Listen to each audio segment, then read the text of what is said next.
Muabot sa 3,325 ka residente sa napulo ka mga hilit nga barangay sa munisipalidad sa Tarragona, Davao Oriental ang nakabinipisyo sa Uplan Panglawas sa probinsyal nga gobyerno nga priority program ni Governor Corazon Malanyaon sa public health aron mahatagan og libreng access sa medical services ang mga residente sa Lagyong Dapit. Duha ka adlaw ang aktibidad nga gisugdan niya tung Mayo 1 hangtod 2. Sa unang adlaw sa medical mission, girumbo sa medical team ang Barangay Dadong, Tubaon, Maganda, Sentral ug Barangay Juvilar.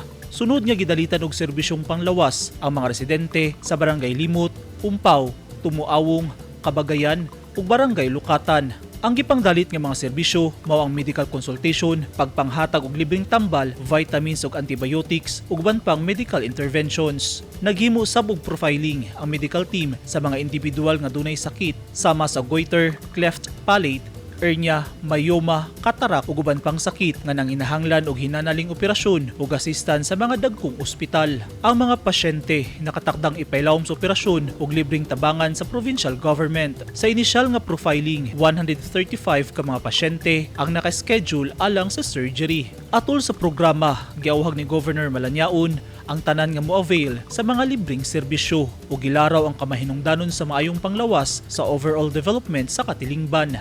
Nagmalampuso ng Uplan Panglawas tungod sa kolaborasyon sa misalmot nga mga ahensya o stakeholders. Lakip na ang mga dagkong kontribusyon sa mga volunteer doctors sa pakig-alayon sa provincial ug municipal health office, mga barangay health workers kon BHW ug uban pa. Gawa sa free medical services nang apod-apod sab ang provincial government pinaagi sa barangay affairs office ug kapin 6,000 ka mga sako sa bugas diin matag panimalay nakadawat og tig 5 ka kilong bugas.